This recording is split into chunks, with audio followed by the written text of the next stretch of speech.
The New Forest National Park's landscape is unique and includes the largest area of lowland heath in southern England, a rare habitat that once covered this part of the country. The New Forest is not a natural landscape, it has been shaped over hundreds of years by people, by history and by the animals that graze it. One of the first things you notice about the New Forest are the free-roaming animals. It's rare to travel more than a few miles without coming across these famous forest residents grazing on gorse, wandering through villages or even crossing roads. The ponies, cattle, and donkeys are known as the architects of the forest because it is their grazing that creates the accessible landscape. The animals have an ever-changing pattern of grazing and makes a positive contribution to the remarkable biodiversity of the New Forest.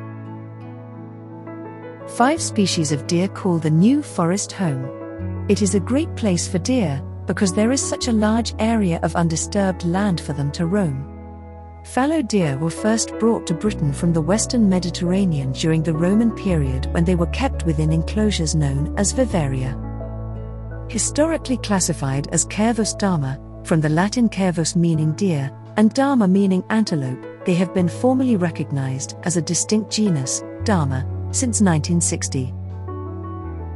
Genetic analysis has shown that these Roman fallow deer went extinct in Britain following the collapse of the Roman Empire.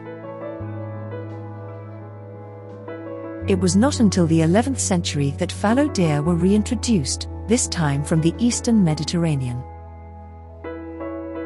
These elegant deer have long been prized as ornamental species, and their history in the UK is closely linked to that of deer parks.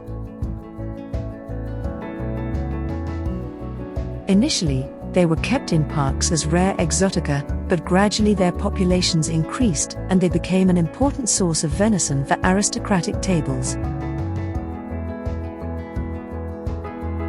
As the fashion for deer parks declined in the 15th century, many parks fell into disrepair.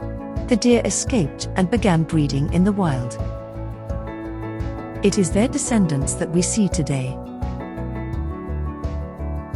The word fallow derives from the Old English filu, meaning brownish yellow.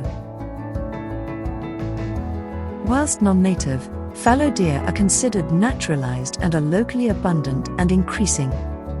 They are widespread in England and Wales, inhabiting mature broadleaf woodland, with understory, open coniferous woodland, and open agricultural land.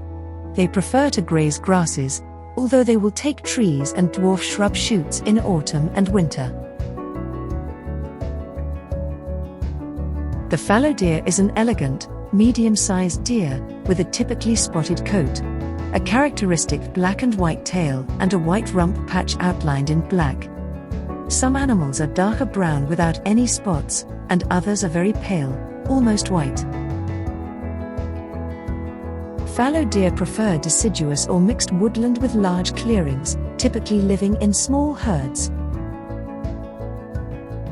Fallow deer are active throughout the day. Peak activity is at dawn and dusk, with most daytime hours spent lying up, where they lie down to ruminate between periods of feeding.